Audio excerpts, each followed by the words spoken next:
On va poursuivre les halachot de Pessah, toujours à propos de la kashérisation des ustensiles que l'on veut utiliser, alors que pendant l'année, ça a servi à cuisiner du chametz.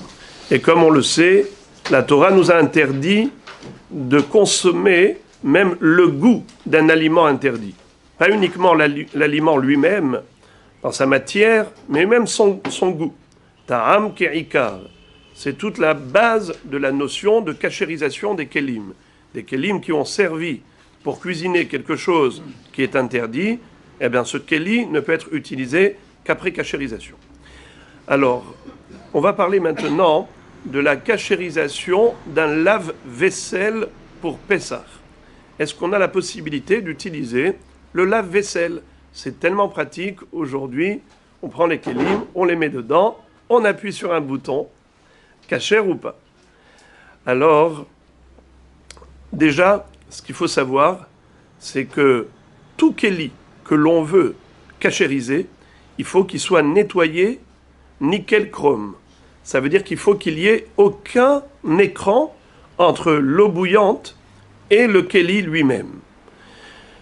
Surtout pour un lave-vaisselle où il y a des interstices, il y a toutes sortes de coins et recoins, c'est compliqué à nettoyer, donc c'est la première des choses à faire, et sur le plan pratique, c'est la chose la plus difficile à faire, c'est bien nettoyer, être sûr qu'il ne reste pas des miettes de chametz coincées quelque part.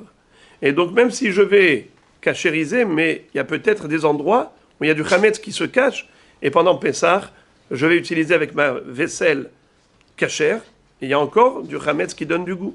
Donc il faut surtout bien nettoyer et démonter les pièces qui sont comme ça emboîtées, les dévisser, déboîter, de manière à ce que tout soit dévoilé, qu'il n'y ait pas de trous, d'endroits, des coins et recoins, des interstices qui font que le chametz peut se cacher quelque part. Mais déjà, dans l'absolu, pourquoi est-ce qu'on pourrait, oui, kashériser un lave-vaisselle? On reprend la règle de base. On l'avait expliqué en préambule dans les premiers cours. Kebol'o kar polto. De la même façon qu'un keli a absorbé, c'est de la même façon qu'il va pouvoir dégorger et évacuer le goût de l'interdit qu'il a absorbé. Comment est-ce qu'il a absorbé ce lave-vaisselle, le goût du chametz? Avec une température d'eau bouillante à 70-75 degrés de chaleur? Eh bien, il va évacuer le goût de la même façon. C'est-à-dire que je remets en marche l'appareil en tournant à vide, n'est-ce pas? Il n'y a pas de vaisselle, il n'y a rien du tout dedans. Je vais le laisser à vide. Et encore mieux, si je mets dedans un produit détergent, un produit de savon qui donne un mauvais goût, donc c'est encore mieux parce que ça va être pogem. Donc ça, c'est une façon de kashériser. Kebol'o karpolto. Comment le lave-vaisselle a absorbé le goût du chametz? Avec de l'eau bouillante. Quelle eau bouillante?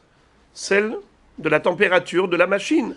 Eh bien, je mets la machine à tourner à vide avec de l'eau bouillante, avec sa température maximale de 70 à 75 degrés. Mais en réalité, ce que je voudrais rajouter par rapport au lave-vaisselle, la raison pour laquelle on peut être, oui, tolérant, dans le sens où on peut, oui, autoriser la kashérisation d'un lave-vaisselle, c'est parce que on a rappelé la règle enseignée par les Hachamim dans Masechet Avodah Zarah Daf Ain He. La Torah nous demande de kashériser les ustensiles qu'on avait récupérés après la guerre contre les Midianites. Dans le butin, il y avait des ustensiles culinaires, des kelim. Mais la Gemara nous dit qu'après 24 heures, si on laisse un keli sans utilisation, alors le goût qui se trouve imprégné dans les parois du keli se détériore. Lorsque je vais cuisiner un plat dans ce keli, le goût qui va sortir des parois est un goût détériorant. C'est un mauvais goût. Or, un mauvais goût n'est pas assourd. D'où on l'apprend? On l'apprend du pasouk. Lo tochlu kol nevela, la guerre asher bish'arecha titenena va'achala, Omachor la nochri. Ne mangez pas de charogne. C'est-à-dire, une bête qui n'a pas été abattue rituellement, elle s'appelle nevela. Elle n'est pas cachère.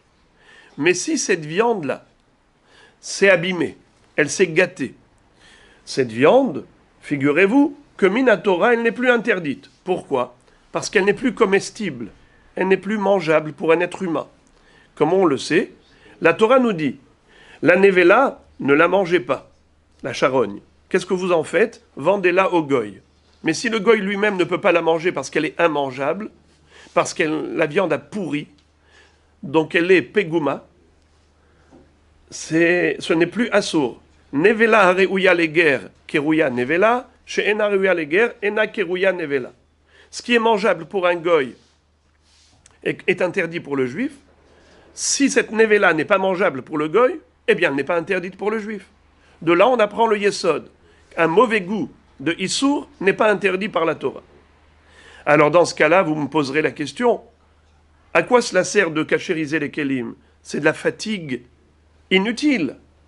Autant laisser les kélim passer 24 heures. Après 24 heures, le goût qui se trouve imprégné dans les parois se désagrège, se détériore tout seul. Eh bien voilà, le kéli les cachère automatiquement. Pourquoi tous ces efforts de cachérisation? Réponse, les hachamim ont fait une gzera. Gzera ena batioma, atu batioma. Qu'est-ce que ça veut dire? Un kéli, si tu l'utilises pour du issour, et dans les 24 heures, tu l'utilises pour du kasher, le kasher devient assour parce qu'il a absorbé le goût du issour. Mais si tu attends après 24 heures, eh bien ce plat, il est kasher, il reste kasher, même s'il a absorbé le goût du issour, mais c'est un issour immangeable, qui est devenu automatiquement kasher. Alors pourquoi la Torah nous impose la kashérisation? La Torah, elle parle de pendant 24 heures. Mais les Chachamim nous disent, même après 24 heures, il faut kashériser. Pourquoi?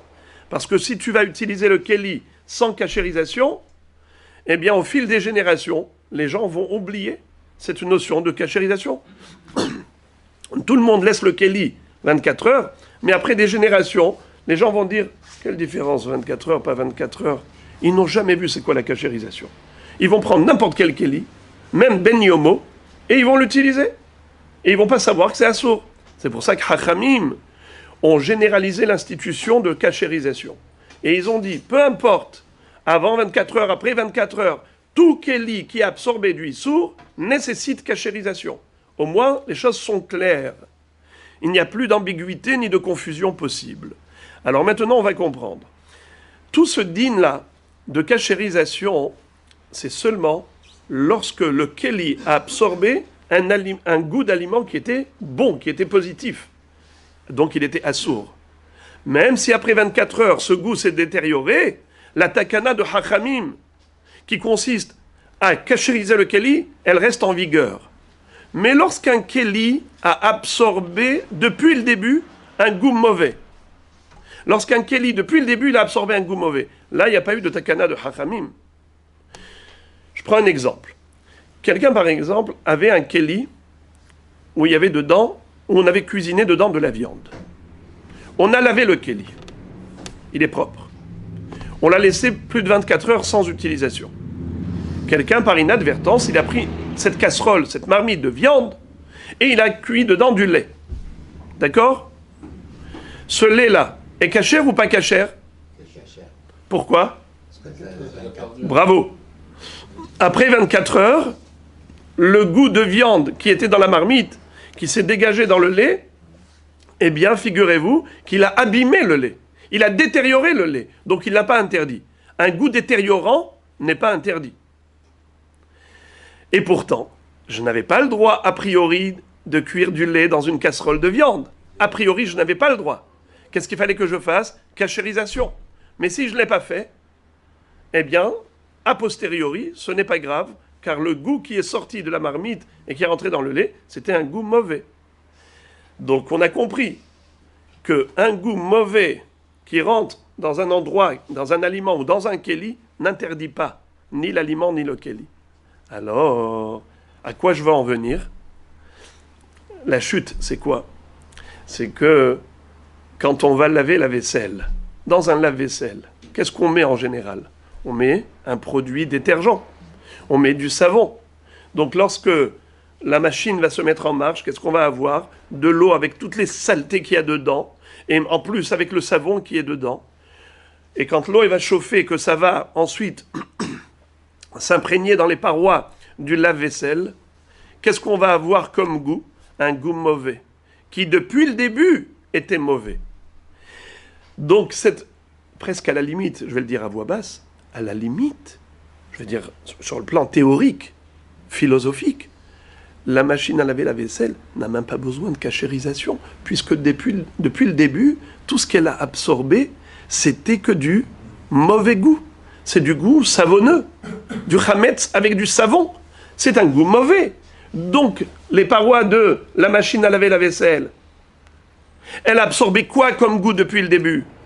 Un goût mauvais.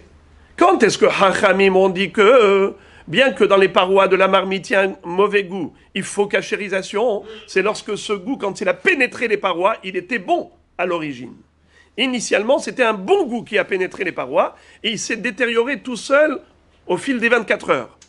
Mais un goût qui, depuis le départ, était négatif, et qui s'est imprégné dans les parois de la marmite depuis le départ, en étant un goût négatif à cause du savon, donc dans l'absolu, ça nécessiterait même pas de cachérisation. Mais c'est pas comme ça qu'on fait.